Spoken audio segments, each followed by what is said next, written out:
ಗಾಯತ್ರಿಯ ಉತ್ತರಕ್ಕೆ ಚಾರಿ ಅಸಹನೆಯಿಂದ ನೋಡು ಗಾಯತ್ರಿ, ಎಷ್ಟೇ ಅಗ್ರಹಾರದಲ್ಲಿ ಹುಟ್ಟಿದ್ರೂ ನಾನು ಕೂಡ ಮನುಷ್ಯನೇ. ನನ್ನ ಮದುವೆಗೆ ಮುಂಚೆ ನನ್ನ ಭಾವಿ ಹೆಂಡತಿ ಹತ್ರ ಸ್ವಲ್ಪ ಸಲಿಗೆಯಿಂದ ಇರಬೇಕು ಅಂತ ಅನಿಸುತ್ತೆ. ಆದರೆ ನಿನ್ನನ್ನು ನೋಡ್ತಿದ್ರೆ ನಿನಗೆ ಈ ಮದುವೆನೇ ಇಷ್ಟ ಇಲ್ವೇನೋ ಅಂತ ಅನುಮಾನ ಆಗ್ತಾ ಇದೆ. ಅದು ನಿಜಾನೇನಾ ಅಂತ ಕೇಳ್ತಿದ್ರೆ ಗಾಯತ್ರಿಗೆ ಹೃದಯದಲ್ಲಿ ಕಲ್ಲು ಬಿದ್ದಂತಾಗಿ ಆತಂಕದಿಂದ ನೋಡ್ತಾಳೆ. ಮತ್ತು ಹಾಗಾದರೆ ಯಾಕೆ ಹೀಗೆ ಅಂಟ್ಕೊಳ್ಳದಂತೆ ಇದೆಯಾ? ನಮಗೆ ನಿಶ್ಚಿತಾರ್ಥ ಆಯಿತು ಅಂದರೆ ಅರ್ಥ ಮದುವೆ ಆದಂತೆಯೇ ಲೆಕ್ಕ. ನಿನಗೆ ನನ್ನ ಬಗ್ಗೆ ತಿಳಿಯೋದಕ್ಕೂ ಏನೂ ಇಲ್ಲ. ನಾನು MA ಮಾಡಿದೆ, ಆದರೆ ತಂದೆಯವ್ರಿಗೆ ಕೆಲಸಕ್ಕೆ ಹೋಗೋದು ಇಷ್ಟ ಇಲ್ಲ ಅಂತ ಪುರೋಹಿತ್ಯವನ್ನು ಆರಿಸ್ಕೊಂಡೆ. ಅಂದ ಮಾತ್ರಕ್ಕೆ ನನ್ನನ್ನು ಹುಚ್ಚ ಅಂತ ಅಂದ್ಕೊಬೇಡ ಗಾಯತ್ರಿ, ನಿಜ ಹೇಳು ಅಂತ ಮತ್ತೊಮ್ಮೆ ಒತ್ತಾಯಿಸಿ ಕೇಳ್ತಾನೆ. ಗಾಯತ್ರಿ ಮೌನವಾಗಿ ತಲೆ ತಗ್ಗಿಸಿ ನಾವು ಕಾಲೇಜ್ಗೆ ಹೋಗಬೇಕು ಅಂತ ಅಂತಾಳೆ. ಗಾಯತ್ರಿ, ನಾನು ಹೇಳಿದ ಪ್ರಶ್ನೆಗೆ ಉತ್ತರ ಇದಲ್ಲ ಅಂತಿದ್ದಂತೆ ಇನ್ನು ತಪ್ಪಿಸ್ಕೊಳ್ಳೋದಕ್ಕಾಗದೆ ನನ್ನ ತಂದೆ ತಾಯಿ ಇಷ್ಟವಾದರೆ ನನಗೆ ಇಷ್ಟ ಆದಂತೇನೆ ಅಂತ ಹೇಳ್ತಾಳೆ. ಇದೇನಾದರೂ ಹೆಣ್ಣು ನೋಡೋ ಕಾರ್ಯಕ್ರಮ ಅಂದ್ಕೊಂಡ್ಬಿಟ್ಟಿದೆಯಾ ಗಾಯತ್ರಿ ಅಂತ ಉತ್ತರ ಹೇಳೋದಕ್ಕೆ ನೀನು? ಸರಿ, ನಿನಗೆ ನಿನ್ನ ಪದ್ಧತಿಗಳು ಗೊತ್ತು, ಆದ್ದರಿಂದ ನಾನು ಇದಕ್ಕಿಂತ ಹೆಚ್ಚಿಗೆ ಹೇಳೋದಿಲ್ಲ. ತಿಂದ ಮೇಲೆ ಬೇರೆ ಜಾಗಕ್ಕೆ ಹೋಗ್ಬೇಕು ನಾವು. ತಂತಂತ ಮಸಾಲೆ ದೋಸೆಯನ್ನು ಚಾರಿ ತಿಂತಿದ್ರೆ ಗಾಯತ್ರಿ ಅದನ್ನು ಮುಟ್ಟದೆ ನೆಲದ ಕಡೆ ನೋಡ್ತಿರ್ತಾಳೆ. ಚಾರಿ ಕಿರಿಕಿರಿಯಾಗಿ ಬಿಲ್ಲನ್ನು ಟೇಬಲ್ ಮೇಲಿಟ್ಟು ಬಾ ಅಂತ ಗಟ್ಟಿಯಾಗಿ ಹೇಳಿ ಬೈಕನ್ನು ಹತ್ತಿ ಬರ್ತಾನೆ. ಗಾಯತ್ರಿ ಕೂಡ ಹಿಂದೆ ಬಂದು ದೂರ ಸರಿದು ಕೂತ್ಕೊಳ್ತಾ ಇದ್ದಂತೆ ಪೂರ್ತಿ ಕೋಪದಿಂದ ಹತ್ತಿರದಲ್ಲಿದ್ದ ಸಿನಿಮಾ ಥಿಯೇಟರ್ಗೆ ಕರ್ಕೊಂಡು ಹೋಗ್ತಾನೆ. ಹಳೆಯ ಚಲನಚಿತ್ರವೊಂದನ್ನು ಪೋಸ್ಟರ್ ಹಾಕಿದ್ದನ್ನು ನೋಡಿ ಗಾಯತ್ರಿ ಥಿಯೇಟರ್ ಕಡೆ ಗೊಂದಲದಿಂದ ನೋಡ್ತಿರ್ತಾಳೆ. ಟಿಕೆಟ್ಗಳನ್ನ ತಂದು ಗಾಯತ್ರಿ ಕೈ ಹಿಡಿದು ಒಳಕ್ಕೆ ಎಳ್ಕೊಂಡು ಹೋಗಿ ಮೂಲೆಯಲ್ಲಿದ್ದ ಸೀಟ್ನಲ್ಲಿ ಕೂತ್ಕೊಳ್ಳೋದಕ್ಕೆ ಬಿಟ್ಟು ಚಲನಚಿತ್ರ ನೋಡ್ತಿರ್ತಾರೆ. ಗಾಯತ್ರಿ ಓಡೋಗ್ಬೇಕೆಂಬ ಭಾವನೆಯನ್ನು ನಿಯಂತ್ರಿಸ್ಕೊಳ್ತಾ ತಲೆ ತಗ್ಗಿಸಿ ಕೂತ್ಕೊಳ್ತಾಳೆ. ಚಾರಿ ಸಿನಿಮಾ ನೋಡುತ್ತಲೇ ಗಾಯತ್ರಿಯನ್ನು ಅಲ್ಲಲ್ಲಿ ಸ್ಪರ್ಶಿಸ್ತಾ ಆಕೆಗೆ ತೊಂದರೆ ಕೊಡ್ತಿರ್ತಾನೆ. ಅಂತಿಮವಾಗಿ ಮುತ್ತಿಡಿದು ಕತ್ರಕ್ಕೆ ಬರ್ತಿದ್ದಂತೆ ಇನ್ನು ಕೋಪನ ತಡ್ಕೊಳ್ಳೋದಕ್ಕಾಗದೆ ಗಾಯತ್ರಿ ಆತನ ಕೆನ್ನೆಗೆ ಎಳೆದು ಹೊಡೆದು ಹೊರಗಡೆ ಓಡೋಗ್ಬಿಡ್ತಾಳೆ. ಚಾರಿ ಆಘಾತದಲ್ಲಿ ಹಾಗೆ ನಿಂತು ಹೋಗ್ತಾನೆ. ಹೊರಗೆ ಓಡಿ ಬಂದ ಗಾಯತ್ರಿ ಎದುರಿಗಿದ್ದ ಶರತ್ ಅವ್ರನ್ನ ನೋಡಿ ವೇಗವಾಗಿ ಹೋಗಿ ಅಪ್ಕೊಂಡು ಬಿಕ್ಕಿ ಬಿಕ್ಕಿ ಹತ್ತಿಬಿಡ್ತಾಳೆ. ಶರತ್ ಅವರು ಆಕೆ ಭುಜ ಸುತ್ತ ಕೈಯನ್ನು ಹಾಕಿ ಏನಾಯ್ತು ಕಾಯು ಅಂತ ಸಾಂತ್ವನದಿಂದ ಕೇಳ್ತಿದ್ರೆ ಗಾಯತ್ರಿ ಉತ್ತರ ಹೇಳಿದೆ ನನಗೆ ಮದುವೆ ಇಷ್ಟ ಇಲ್ಲ ಅಂತ ಅಂತಾಳೆ ನಡುಕದೊಂದಿಗೆ. ತಾನೇನು ಕೇಳಿದೆ ಅಂತ ಅರ್ಥ ಆಗದೆ ಏನಂದೆ ಅಂತ ಕೇಳ್ತಾರೆ ಮತ್ತೆ ಗೊಂದಲದಿಂದ. ಗಾಯತ್ರಿ ಕಣ್ಣೀರಿನಿಂದ ತಲೆ ಎತ್ತಿ ನೋಡ್ತಾ ನನಗೆ ಮದುವೆ ಇಷ್ಟ ಇಲ್ಲ ಅಂತ ಸ್ವಲ್ಪ ಕೋಪದಿಂದ ಹೇಳ್ತಿದ್ರೆ ಅದು ಅರ್ಥ ಆದರೂ ಬೇಕಂತಲೇ ಮದುವೆ ಇಷ್ಟ ಇಲ್ವೇ ಅಥವಾ ಆತ ಇಷ್ಟ ಇಲ್ವೇ ಅಂತ ಮತ್ತೆ ಕೇಳ್ತಾರೆ.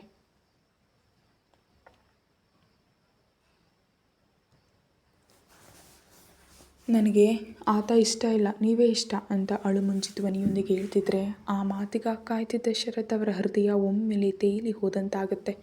ನಿಜವಾಗಿಯೂ ಹೇಳ್ತಿದೆಯಾ ಗಾಯು ಅಂತಾರೆ ಕಣ್ಣುಗಳಲ್ಲಿ ಬೆಳಕಿನೊಂದಿಗೆ. Oh God, love you Gayu, love you so much. ಈ ಮಾತಿಗಾಗಿ ಇಷ್ಟು ದಿನಗಳಿಂದ ಕಾಯ್ತಿದ್ದೆ ಅಂತ ಹೇಳ್ತಾ ಆಕೆ ಹಣೆ ಮೇಲೆ ಮುತ್ತಿಟ್ಟು ಗಟ್ಟಿಯಾಗಿ ಅಪ್ಕೊಂಡ್ಬಿಡ್ತಾರೆ.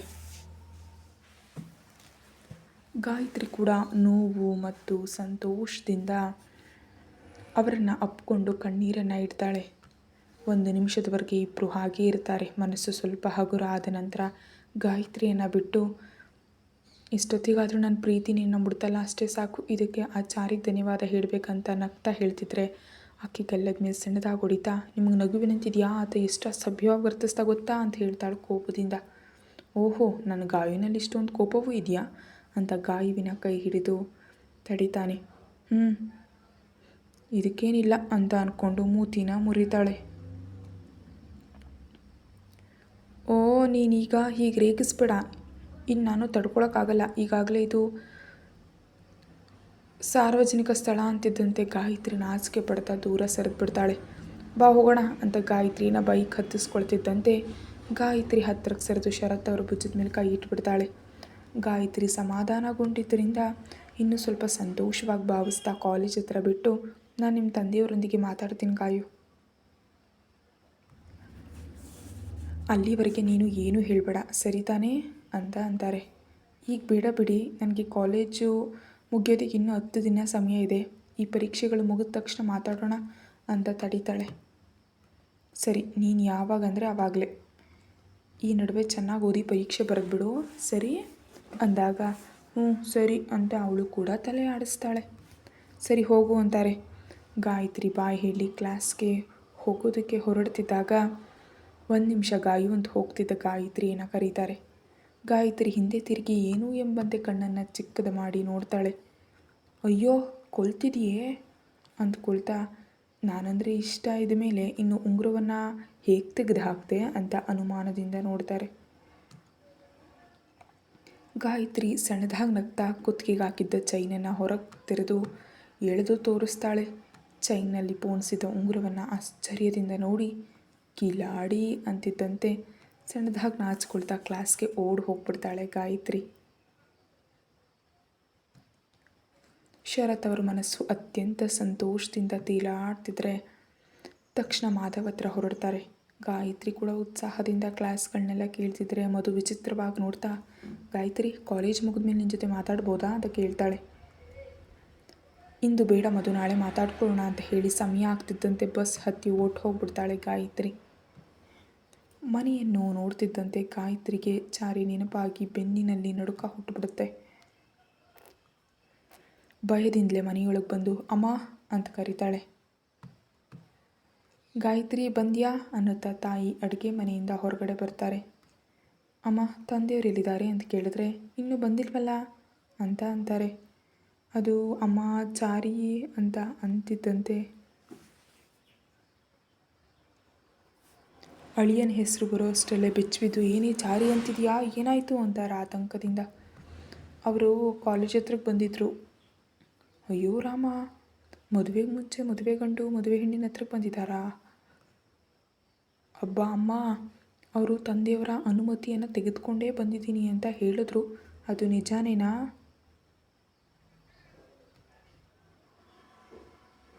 ಅದು ನನಗೇನು ಗೊತ್ತು ಬಿಡೆ. ಸರಿ, ತಂದೆಯವರು ಬಂದ ನಂತರ ಕೇಳ್ತೀನಿ, ಹೋಗಿ ಕಾಲು ತೊಳ್ಕೊಂಡು ಏನಾದರೂ ತಿನ್ನು ಅಂತ ಮಗಳನ್ನು ಕಳಿಸ್ಬಿಡ್ತಾರೆ.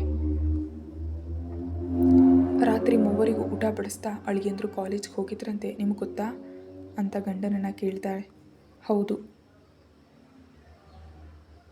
ನನಗೇನು ಗೊತ್ತು, ಆದರೂ ಕಾಲೇಜಿಗೆ ಯಾಕೆ ಹೋದ್ರು ಅಂತ ಅನುಮಾನದಿಂದ ಗಾಯತ್ರಿಯನ್ನು ನೋಡ್ತಿದ್ರೆ ಗಾಯತ್ರಿ ಆತಂಕದಿಂದ ನಂಗೆ ಗೊತ್ತಿಲ್ಲ ಅಪ್ಪ, ನಿಮ್ಮನ್ನು ಕೇಳೇ ಬಂದೆ ಅಂತ ಹೇಳಿದ್ರು ಅಂತ ಭಯದಿಂದ ಹೇಳ್ತಾಳೆ.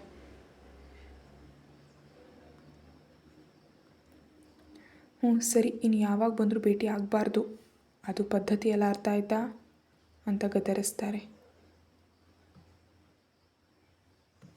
ಚಾರಿ ಸುಳ್ಳು ಹೇಳಿದಾನಂತ ಅರ್ಥ ಆಗಿ ಗಾಯತ್ರಿ ಮನಸ್ಸು ಬೇಸರಗೊಳ್ಳುತ್ತೆ. ಮೌನವಾಗೊಳಗೆ ಹೋಗ್ಬಿಡ್ತಾಳೆ.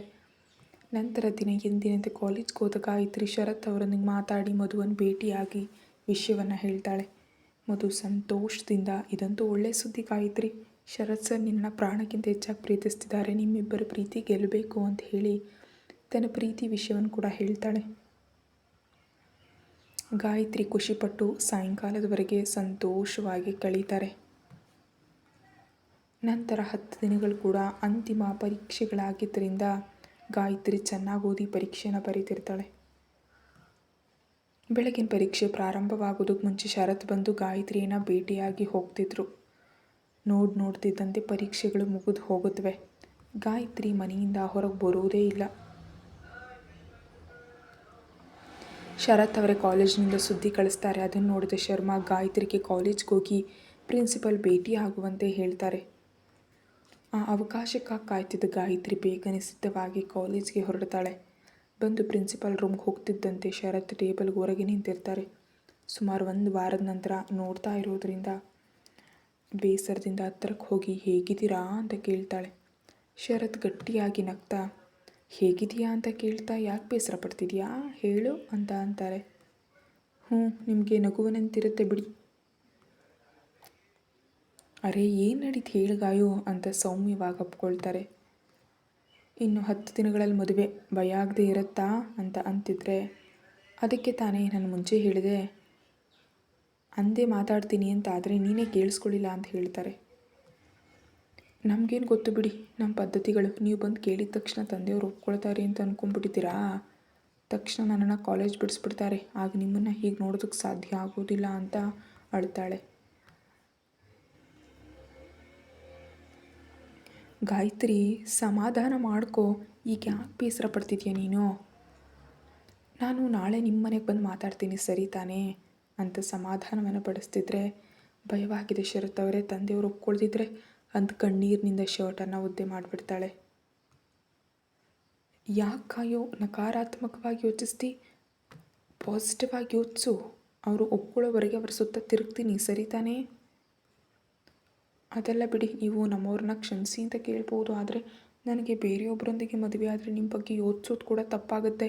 ಅರ್ಥ ಆಗ್ತಿದೆಯಾ ನಾನು ಏನು ಹೇಳ್ತಿದ್ದೀನಿ ಅಂತ?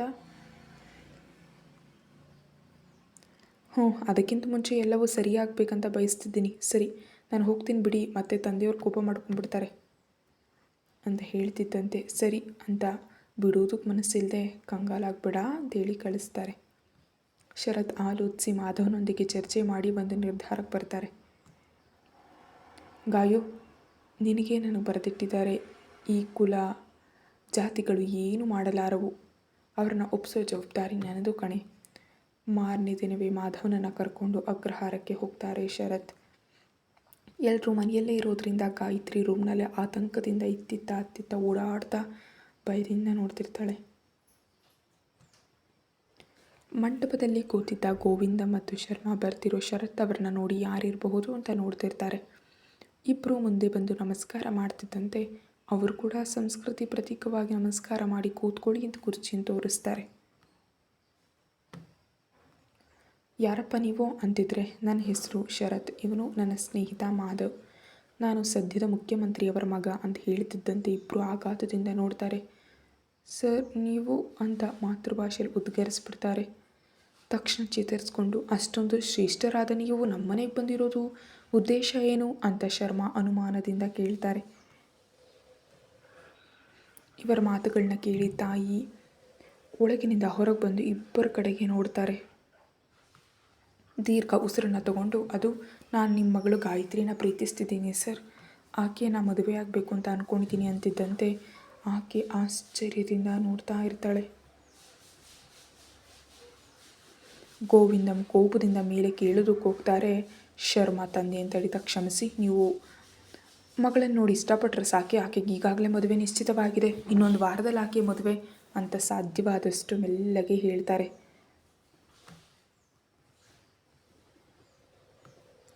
ನನಗೆಲ್ಲವೂ ಗೊತ್ತು, ತಿಳಿದು ನಿಮ್ಮ ಮಗಳ ಮೇಲಿನ ಇಷ್ಟವನ್ನು ಬಿಟ್ಕೊಡೋದಕ್ಕೆ ಸಾಧ್ಯ ಆಗಲಿಲ್ಲ.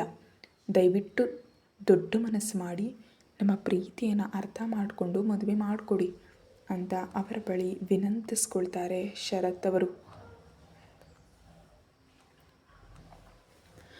ನಮ್ಮ ಪ್ರೀತಿ ಅಂತ ಅವರು ಅಂತಿದ್ದಂತೆ ಕೋಪ ತಡ್ಕೊಳ್ಳೋದಕ್ಕೆ ಆಗದೆ ಗಾಯತ್ರಿ ಅಂತ ಗಂಭೀರವಾಗಿ ಜೋರಾಗಿ ಕರೀತಾರೆ ಗೋವಿಂದಂ ಅವರು.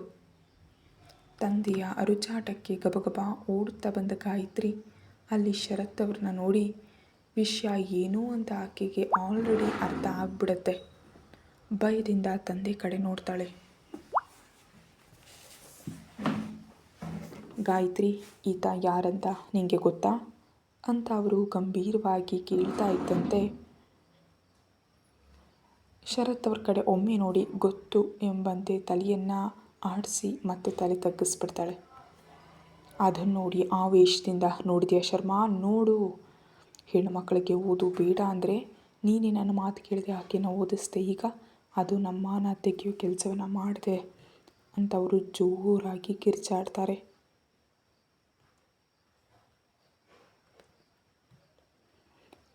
ಅಪ್ಪ, ನೀವು ಒಂದು ನಿಮಿಷ ನಿಲ್ಲಿ ಅಂತ ಶರ್ಮಾ ಮುಂದೆ ಹೋಗಿ, ಗಾಯತ್ರಿ ಏನಮ್ಮ ಇದೆಲ್ಲ ಅಂತ ಕೇಳ್ತಾರೆ ತನ್ನ ತಂಗಿನ. ಗಾಯತ್ರಿ ತಲೆ ಎತ್ತಿ ಶರ್ಮಾ ಕಡೆ ನೋಡ್ತಾ, ನನಗೆ ಅವರು ಇಷ್ಟ ಇದ್ದಾರೆ ಅಣ್ಣಯ್ಯ, ನಾನು ಕೂಡ ಅವರನ್ನು ಪ್ರೀತಿಸ್ತಿದ್ದೀನಿ ಅಂತ ಕಣ್ಣೀರಿನಿಂದ ಹೇಳ್ತಾ ಇದ್ದಂತೆ